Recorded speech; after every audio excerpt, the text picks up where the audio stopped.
Evangelho de Mateus, capítulo 7, versículo 24, um texto bem conhecido, onde fala sobre os dois fundamentos.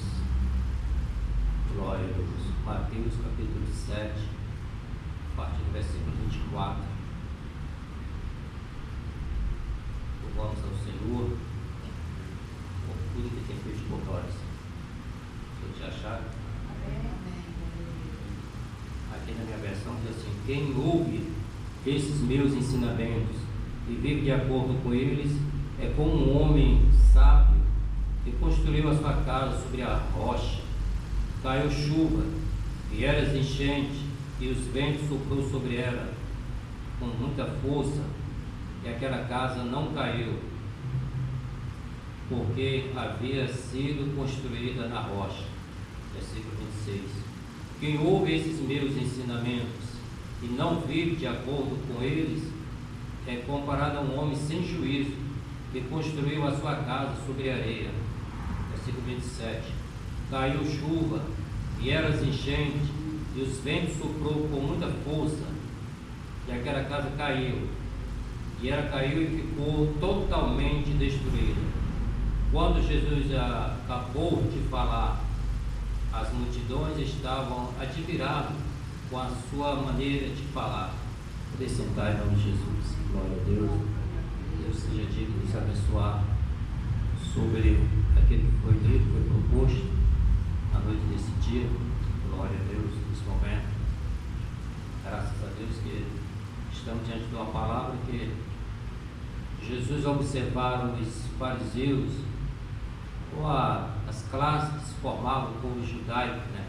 Tem os essênicos, tem os fariseus, saduceus, tem vários grupos, seguidores, observadores da palavra de Deus. A lei estava sendo posta, foi posta por Moisés, muitos deles já tinham deixado passar desapercebidos. Jesus até chamou a atenção de um jovem: você tem observado tudo mesmo? Ele, desde a minha início, desde a minha juventude, observado, porque eles tinham costume de ir aos sábados, estar na sinagoga. Tinha, creio eu que era mais de 2.000 pessoas, lugarejos, ali tinha que ter uma sinagoga, acho que era 2.000 se não me engano. Então, quer dizer, as crianças, os adolescentes, os jovens daquela época eram conhecedores da palavra de Deus. Uma coisa é ser conhecedor e outra coisa é viver aquilo que ele conhece, não é isso? Um exemplo, eu posso ter o conhecimento de que o sinal vermelho é para o ser humano passar e o verde não é para nós passar. Mas se eu for apenas observador e não cumpridor, eu vou passar no verde e vou ser atropelado, sim ou não? Sim. É o verde ou mudaram? É o verde, é os carros, vermelho é o ser humano, é isso? Mudou de hoje para hoje? Ah, não mudou não. Então, ser observador é uma coisa, ser cumpridor é outra. Então, vemos que os grupos que formavam então a nação judaica, eles eram muito observadores, defendiam ao pé da letra. Mas se perguntasse para eles qual o capítulo dos livros da lei que nesse dia você tirou para a meditação e está vivendo ele, você ia pegar muita gente nesses obstáculos. Então, nos nossos dias não é diferente. Quantas pessoas que têm a Bíblia em sua casa, e por falar em Bíblia, se alguém puder comprar uma, compra. O negócio está bem sério, o negócio está tanto estreito.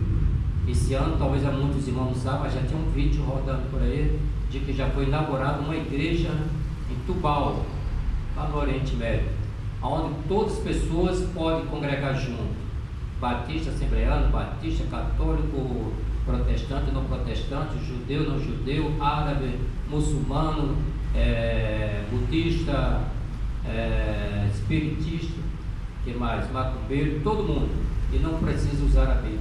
Olha que coisa. O Papa inaugurou essa igreja já esse ano, início desse ano já.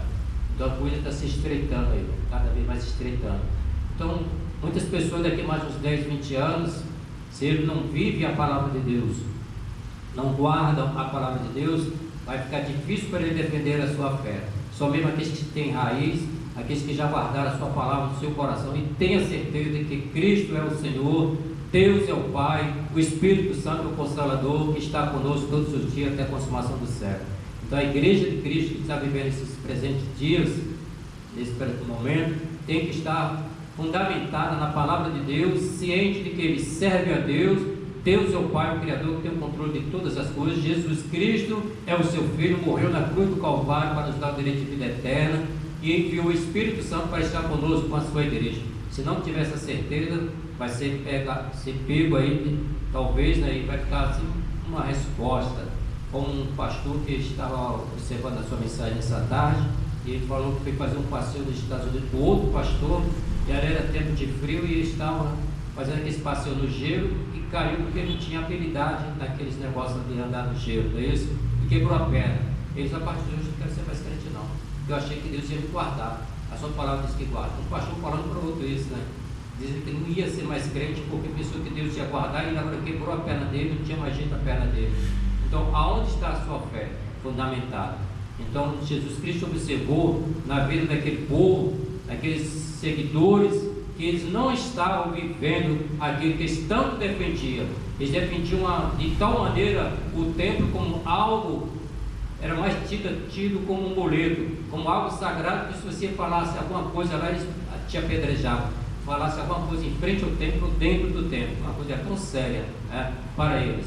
Então, quer dizer, eles defendiam ao pé da letra, mas não cumpria nem sequer um tio, como Jesus falou, nem uma vírgula daquilo que estava escrito na lei dos seus mandamentos. Se, por exemplo, se essa massa, o seu próximo como a si mesmo, nós vimos no dia de Jeremias que eles não viviam massacrando os estrangeiros, os seus patriotas, a ponto de Jeremias ficar sem entender nada. Senhor, tu me colocaste, capítulo 1, 2 e 3, vai encontrar essa expressão de Jeremias reclamando ao Senhor, ele dizendo: eu sei, Senhor, que tu és santo, mas que não aceita tipo de coisa que está acontecendo no meio de Israel, porque naqueles dias já tinha havido uma conspiração contra Josias, que foi um dos melhores reis de Israel, que moveu a idolatria, os altos e baixos, onde tinham os postíbulos, colocavam os ídolos para adorar, e tinham feito a limpeza, tinham voltado à Páscoa, tinham voltado ao estudo da palavra de Deus. Havia um avivamento, e eles levantaram uma conspiração contra Josias e contra Jeremias, e ele agora fica sem entender, mas por que, Senhor, fizemos tudo certo e agora se levantaram contra nós? Porque é exatamente isso aí, eles não queriam cumprir a palavra de Deus, mas houve uma correção da parte de Deus. Jeremias lamenta, questiona Deus, mas depois, antes da sua morte, ele vê que Deus levou aquele povo para o Egito, para o cativeiro babilônico, porque a palavra de Deus se cumpre. Então, se nós, como nosso irmão de Deus falou aqui antecipadamente, no capítulo 73 do Salmo, o salmista também Asaf vai pensar do mesmo jeito: Senhor, por que tanta maldade sobre a face da terra? Por que tanta maldade daqueles que a gente se esperava a palavra pura, a palavra verdadeira, o conselho amigo, e essas pessoas estão tudo com a espada na mão, né, querendo fuzilar qualquer um? Então, por que tudo isso? Mas porque deixaram a palavra de Deus, de viver a palavra de Deus. Mas desde o princípio, Deus está sempre procurando aqueles que são verdadeiros adoradores, para que o adorem em espírito e em verdade. Durou muitos anos, né? Durou muitos séculos, muito milênio, mas chegou o momento que ele encontrou com a mulher do poço de Jacó, né? Mas antes, desde o início, Deus sempre esperava, até mesmo de Adão, e nós vemos no seu filho Abel, né? Ele procurou a maneira de chamar a atenção de Deus, de viver a palavra de Deus. Então ele procurou de alguma forma que isso chamou a atenção de Deus. O seu irmão Caim era para ter observado, se ele fez e deu certo, vou fazer também, mas fez de maneira errada. Quantas pessoas estão aí com a Bíblia debaixo do braço? Muitas pessoas até acham admirado, como é que pode estar com a Bíblia debaixo do braço? Acho que o irmão já falou isso aqui nessa noite, né? Mas pode sim, porque não está vivendo aquilo que está escrito dentro do livro que está debaixo do braço dele. Mas se viver aquilo que a palavra de Deus nos diz, seremos mais do que vencedores. Deus também chamou a atenção de Abraão, capítulo 12 de Gênesis: ser perfeito e anda na minha presença. E ele ali então começou a aprender a viver a palavra de Deus, e essas experiências com que ele viveu chegou a ponto de Deus considerar o nosso pai da fé, porque ele vivia aquilo que Deus falava, aquilo que Deus falava ele procurava viver. Que coisa maravilhosa, né? Que coisa gloriosa. Caim não fez assim, não é isso? Outros não fizeram, Nimrod não fez isso, mas se levantaram contra o próprio Deus, querendo viver das suas maneiras errôneas, e chegaram então a pagar um preço muito caro. Mas a palavra de Deus então vai dizer que aqueles que ouvem as minhas palavras e as colocam em prática, ele vai dizer que é semelhante a um homem prudente, que que edificou a sua casa sobre a rocha. Glória. O que acontece? Alguns anos atrás, todo mundo lembra, né? Não só nós aqui do Rio, mas todo o Brasil e alguns partes do mundo que viram a reportagem, viram como foi a destruição ali em Petrópolis. Todo mundo deve lembrar isso. E as casas que mais foram detonadas, destruídas, foram aquelas que estavam à beira do precipício, não tinham fundamentos adequados. Então, aqueles que não edificaram as suas casas bem sobre a rocha, correm esse perigo. Eu lembro que há alguns anos, juntamente com os colegas, mais ou menos 21 pessoas da empresa, dentro do ônibus ali por volta da Costa Verde, antes de chegar no Iguaçu, nós íamos lá com as montanhas muito bonitas, tudo verdejante, mas lá ao pé daquela montanha, muitos carros de lixo jogando os lixos, montura, mais montura, aterro, e alguém que falou isso, ó, daqui a mais uns 5, 10 anos, aqueles aterros que hoje estão ali, a flor da terra, deve chegar a uns 3, 4, 5 metros de altura. E aí o que vai acontecer? Daqui a mais uns 50 anos, pessoas vão construir as suas casas ali, não estão bem edificadas, porque colocaram muito aterro ali, não é um terreno firme. Quando menos esperado, sempre está acontecendo isso. Ele falava com propriedade, eu falei, pura verdade. É o que pode acontecer daqui a uns 20, 30 anos. Porque aquelas terras foram colocadas, não é terreno firme, é isso? Tem que se aprofundar pelo menos 5 a 10 metros para baixo, depois daquela altura toda tem que jogar aqueles aterros. E muitas pessoas estão assim, fazendo superficialmente as suas estruturas, né? Em apenas hipóteses e ideias, ideologistas de pessoas que fizeram, deu certo, né? Ou que viveram também, foram bem sucedidos. Até quando foram bem sucedidos? Essa é a minha pergunta, né? Mas que Deus possa dar-nos sempre sabedoria e graça para com a sua palavra, assim como um bom construtor que tem aquele cuidado de procurar um terreno adequado, um lugar adequado, bom, uma boa estrutura para edificar sua casa. Assim sejamos nós. É o que ele espera o Senhor Deus da sua palavra e nós que vivemos a sua palavra. Eu não sei daqui a mais de 20 anos, 30 anos, se Jesus não voltar, como vai ser a igreja aqui na terra se não estiver adequada na palavra de Deus. Porque sabemos que a construção, o que dá segurança a essa casa, esse tempo que nós estamos aqui, que as raízes ali, onde está ali, quase ninguém vê, está lá, mas sabemos que existe ali, né? Uma sapata, nós costumamos dizer isso, né? Uma bem estruturada, está bem estruturada, ela não aparece, então, mas sabemos que existe. Então, quantas pessoas que estão aí são apenas de aparência, mas nós sabemos que quando vem a chuva, quando vem a tempestade, as enchentes, aí é que a gente descobre, mas parecia que estava sendo boa aquela casa, que estava sendo bem edificada, só aí então é que a gente descobre, é quando vem as perseguições, é quando vem as enfermidades, é quando vem as calamidades, que aí Deus descobre, né? Aliás, Deus já sabe de antemão, não é isso? Mas é que nós vemos quem verdadeiramente é servo de Deus, quem é crente do Senhor. Nós podemos até citar um exemplo aqui da Covid-19, né? Quantas pessoas que saíram da igreja não voltaram mais, por causa da pequena perseguição de um mosquito, ou de um vírus tão pequenininho, que quase ninguém vê a ele, mas sabendo que tirou muitas vidas, muitas pessoas deixaram as suas igrejas achando que Deus não é Deus para livrar, para guardar. Então, uma fé superficial. Outros, né, na dengue, outras doenças, quando vem o câncer, quando vem o desemprego, outros quando vem a faculdade, que pensa que depois de fazer aquela faculdade, tinha agora o seu canudo, agora vou adquirir o melhor emprego do mundo. E nem sempre é assim. E muitas das vezes, muitas pessoas ficam frustradas. Mas que Deus possa ter misericórdia, né? Que ponhamos a nossa fé, o nosso fundamento em Deus.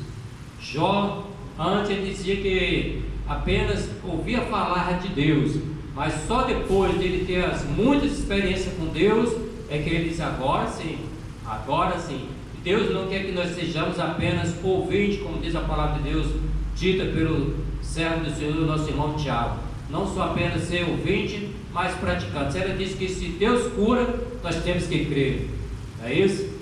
Havia fala dos oficial da sinagoga, servindo ao Império Romano, dos dias de Jesus, que ele veio de encontro ao Senhor, pedindo para que ele fosse lá na casa dele, porque a sua filha estava completamente doente. Até então, naquele momento, ele tinha experiência do que os outros diziam de Jesus, mas quando ele chegou ali, diante daquela multidão, alguém chegou e falou para ele, olha, não incomode mais o mestre, porque a tua filha morreu. Foi mesmo que jogou um balde de água naquela pequena fé que estava querendo ser crescida ali. E o Senhor, observando ali o comportamento daquele oficial ali, ainda deu mais uma oportunidade para ele, pois a Bíblia vai dizer que uma mulher cheia de fé, veio, tocou em Jesus apenas no manto da sua roupa, né? Na orla do seu vestido. Ali novamente a fé daquele oficial foi superada a ponto de ele acreditar em Jesus Cristo tão somente, mostrando para ele: tu viu que a mulher fez comigo, tocou apenas na orla do vestido e foi curado, creia tão somente. E aí então a fé daquele oficial novamente foi restaurada a ponto dele crer que Jesus era poderoso, não só apenas para curar aquela enfermidadezinha que deixou em casa, mas até mesmo para trazer a vida depois de morte. Pois chegando lá, ela estava completamente morta. Glória a Deus. Então, que tipo de fé nós estamos tendo?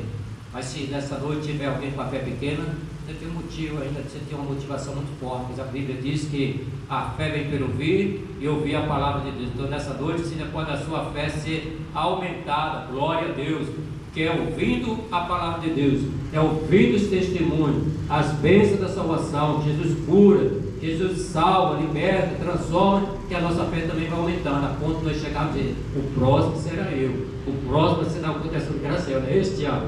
Mas é ouvindo a palavra de Deus. Então, quando nós ouvimos a palavra de Deus e praticamos essa palavra, então Jesus vai dizer que é comparado ao homem que edificou a sua casa sobre a rocha. Aqueles que ouvem as palavras e creem e as praticam, porque eles não praticavam a palavra de Deus.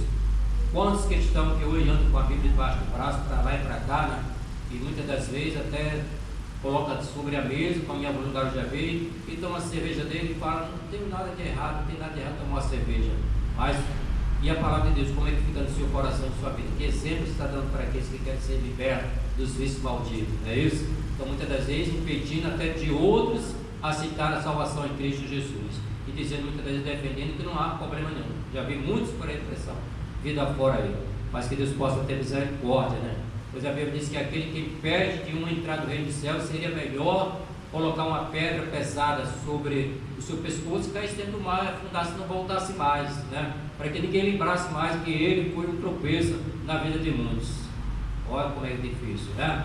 Mas glória a Deus, que aqueles que ouvem a palavra de Deus e as praticam, é semelhante a esse homem sábio, inteligente, que depois de edificar a sua casa sobre a rocha, ele também não para por aí. Não só edificou a sua casa, mas também terminou, houve um acabamento, pois toda obra tem que ter um acabamento, não é isso?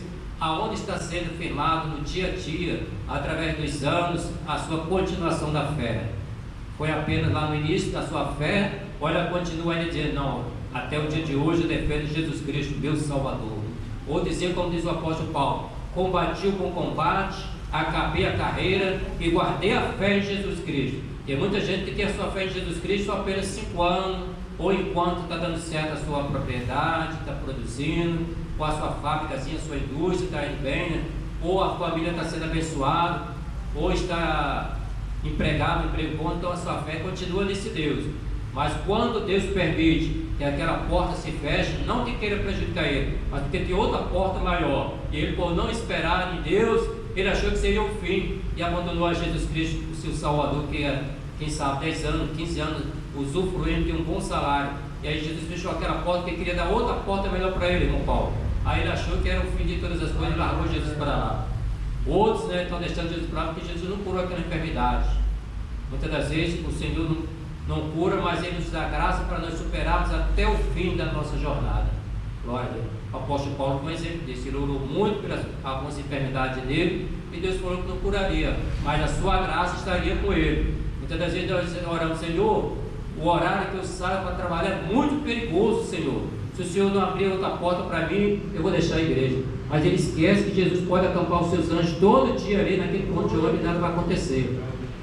Outro dia eu estava, pegava 5, 4 horas da manhã, e eu ali na rua passando, o rapaz pulou do pé de árvore, pulou na frente daquele ônibus ao qual nós estávamos. Eu falei: agora não vamos ser assaltados.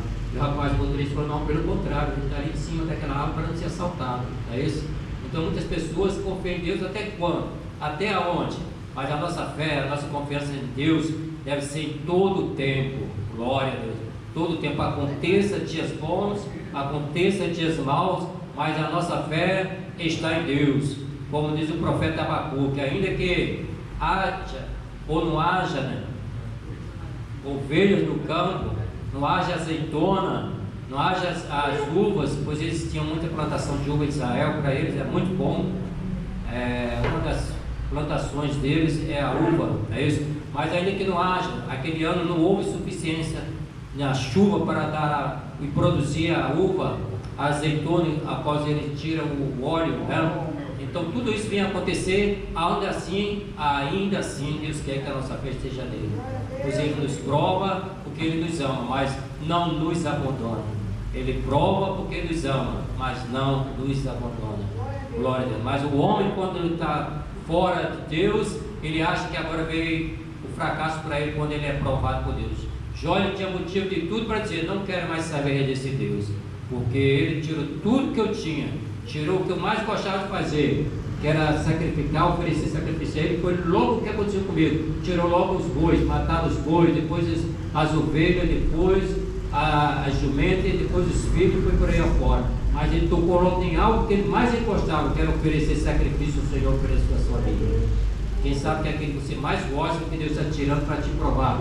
Mas se Ele fez isso, com certeza, assim como fez com Jó, é que Ele quer te colocar em um patamar maior. Quem sabe Ele está querendo te abençoar a sua família, o seu negócio, a sua empresa, o seu trabalho, a sua saúde, que você está achando que é o fim. Pode ser o início também de uma grande vitória da sua vida. Então, creia tão somente no Senhor, fica com essa palavra no seu coração, porque aqueles que confiam no Senhor serão como um monte que não se abala. Essa é a fé. Mas também na construção tem o final, é isso? Tem o início, a sua fundação, tem os acabamentos e tem a pintura. Com quem parece ser a pintura da sua casa? Com aquela cor de tristeza, com aquela cor de abandono? É porque tem cores que refletem, né, o sentimento da pessoa. Então que todos possam ver em você o brilho de Cristo, e todos possam olhar para você e dizer verdadeiramente aí: esse é o servo de Deus, está sempre alegre, está sempre sorrindo. Muitas das vezes está acontecendo provações, luta, mas o seu semblante é sempre de coração alegre e abençoado, que é isso que Deus espera daqueles que servem a Ele. Um coração voluntário e quebrantado, o Senhor não despreza. Glória a Deus. Caim, ele teve aquele coração quebrantado, semblante quebrantado, porque não servia a Deus verdadeiramente como Abel. Mas ainda que custou a vida de Abel, mas ele, feliz e contente, ele ofereceu o melhor que ele poderia fazer para Deus. Possamos oferecer também a Deus o melhor das nossas vidas, nesse presente século tão de escuridão espiritual, onde muitas pessoas estão querendo agarrar com alguma coisa verdadeira, certa, para conduzir a vida eterna. E Deus conta comigo, conta com você, com aqueles que construíram a sua casa na rocha, né? E vem as ventos, vem a chuva, vem as enchentes. A enchente só vem se vier chuva. Pode haver chuva e não tem enchente, sim ou não? Pode ter uma chuva e não tem enchente, não é isso? Agora as enchentes que causam os maiores danos. E quando vem as enchentes, né? Como tem acontecido com os irmãos de São Paulo, como aconteceu com os irmãos aqui no Rio de Janeiro, no início do ano, na virada do ano, e os irmãos estão sofrendo lá no Acre. Com certeza Deus possa ter misericórdia. Muitos deles estão vendo ali, né, aqueles enchentes, perdendo tudo, porque as enchentes vêm e nem sempre ela vai embora no mesmo tempo. Às vezes dura e deixa marcas, né, deixa as feridas que talvez leva anos para se apagar da nossa memória. Mas mesmo assim, crente e confiando no Senhor, Ele é poderoso para superar todas as coisas, e você cantar a da vitória. Então, com essa palavra,